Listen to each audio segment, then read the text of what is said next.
Participating in the Retail Program Standards has been very beneficial for our program to identify what policies and procedures we are lacking. As I started to read about them and learn about them, I just became completely hooked. I mean, there's no other word for it. I was introduced to the Retail Program Standards and thought, well, what do I have to lose? And then took one of the self-assessment workshops. Ever since then, I've been preaching and practicing the FDA standards. Everything that we do is aligning with the FDA standards and want to promote that as really the roadmap and key to success in any regulatory program oversight for retail food safety.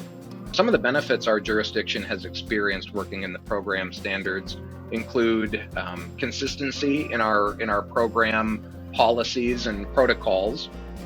And that helps us onboard our new staff and our interns more quickly, and it lowers the learning curve for them because we have these policy documents in place for them to review and measure themselves against when it comes to understanding how they're doing in their work.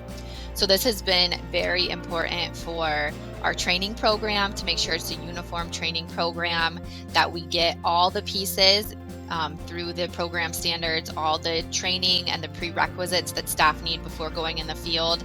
It's also given us a sort of a 5,000-foot view on what we need to work on as a program, which directions we need to go in terms of putting more policy work in or cleaning things up for consistency.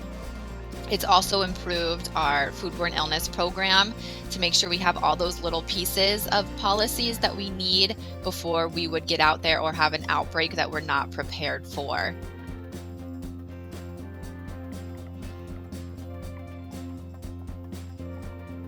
If you're considering joining the Retail Program Standards, or if you're hesitant about doing it, I would recommend that you just start small. Look at what you already have in your program, such as a small training program, and then you can use the Retail Program Standards to develop that even more. Even if it's your first time, it may seem very overwhelming, but you don't have to start huge. You don't have to tackle everything all at once. Just keep it simple. Don't be afraid. Don't be afraid to do it, and don't view it as a binary pass-fail situation. It's really building an understanding of what your program is today. And if you do want to make advancements to then meet the standards, great.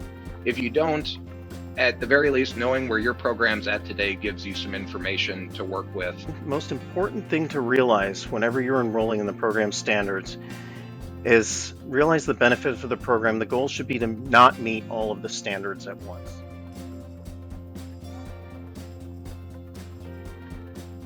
So participating in the retail standards has literally been life-changing for our jurisdiction. I would definitely encourage somebody to go ahead and enroll. The way you do things is going to be very different than the way someone in another state or another city or county or whatever does things. So one of the things the Retail Program Standards do is it provides for some consistency. This has been very important for our training program. I think it's given us a good awareness of where we're at today, and also allowed us to put some things in place so that we can more quickly respond to an emergency, for instance. The benefits to the program, I would say, are how we're resourced to provide the services that we do, that we have become knowledgeable about the relative occurrence of foodborne illness risk factors.